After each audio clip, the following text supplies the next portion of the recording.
Dunia harus dibuat aman bagi demokrasi. Pidato ini disampaikan oleh Woodrow Wilson, Presiden Amerika Serikat ke-28, pada tahun 1917. Dan mengawali terjunnya Amerika ke dalam kancah Perang Dunia Pertama. Sebelumnya negara ini bersikap netral meskipun Wilson sendiri aktif sebagai penengah untuk mengupayakan perdamaian, baik secara terbuka maupun rahasia, sejak tahun 1914. Pada tahun 1917, Jerman memulai lagi perang kapal selam.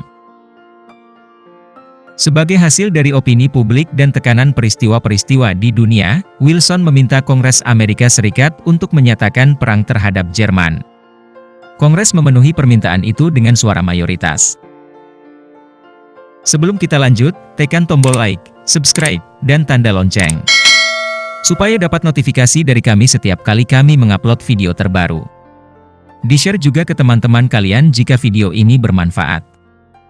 Mari kita lanjut. Woodrow Wilson memiliki nama lengkap, Thomas Woodrow Wilson. Wilson adalah putra dari seorang pendeta Presbyterian. Wilson tumbuh di keluarga yang akademis dan ketat dalam menjalankan aturan perilaku. Setelah belajar ilmu hukum dan lulus dalam ujian profesi pengacara pada tahun 1881, ia kembali ke dunia akademis. Ia mengajar di Princeton University, di mana ia terpilih sebagai rektor selama 12 tahun.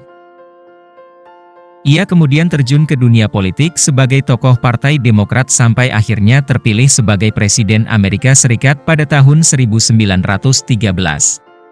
Wilson sangat percaya akan hak-hak semua manusia, dan ia aktif mengampanyekan persamaan kesempatan di Amerika Serikat.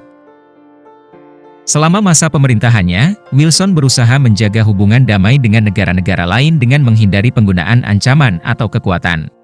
Ketika akhirnya Amerika terlibat perang, Wilson berusaha mengupayakan penyelesaian damai.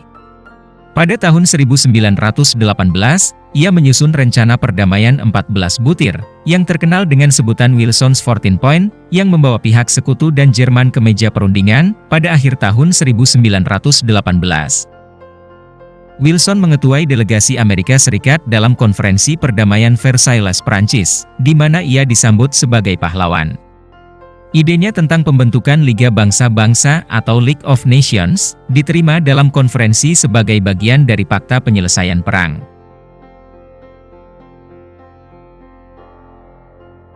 Namun, ia kecewa dengan aspirasi-aspirasi nasionalistis dari negara-negara peserta konferensi, dan ia terpaksa membuat konsesi terhadap tuntutan-tuntutan nasional, teritorial, dan ekonomi dari negara-negara Eropa pemenang perang terhadap Jerman. Hanya berkat pengaruhnya lah maka sanksi-sanksi yang lebih berat tidak dijatuhkan atas Jerman. Namun, ide Wilson tentang pembentukan Liga Bangsa-Bangsa mendapat tantangan di negaranya sendiri. Impiannya bahwa Amerika Serikat menjadi anggota Liga Bangsa-Bangsa tidak pernah terwujud, sebagian karena ia sendiri menolak Fakta Penyelesaian Perang diubah. Ia kemudian berkeliling negeri untuk menjelaskan idenya, bahwa keanggotaan Amerika Serikat di Liga Bangsa-Bangsa sangat penting bagi perdamaian dunia. Tekanan ini membuatnya mengalami stroke pada tahun 1919. Namun Wilson terus menentang pembatasan bagi Liga Bangsa-Bangsa dari tempat tidurnya, dan memandang pemilu kepresidenan pada tahun 1920 sebagai referendum untuk menolak atau menerima idenya. Ternyata tokoh Partai Republik, Warren Harding, yang menentang ide pembentukan Liga Bangsa-Bangsa, memenangkan pemilu secara telak. Pada tahun 1919, Woodrow Wilson dianugerahi hadiah Nobel Perdamaian atas visinya tentang pembentukan organisasi internasional yang mengupayakan perdamaian dunia. Berikut adalah salah satu kutipan pidato Woodrow Wilson. Para anggota Kongres yang terhormat, perang kapal selam Jerman yang mengganggu perdagangan dunia merupakan perang terhadap kemanusiaan. Ini adalah perang terhadap semua bangsa. Tantangannya terarah kepada seluruh umat manusia.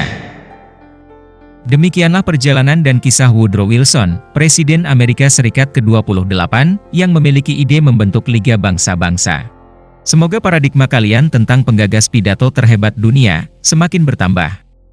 Sampai jumpa di episode berikutnya.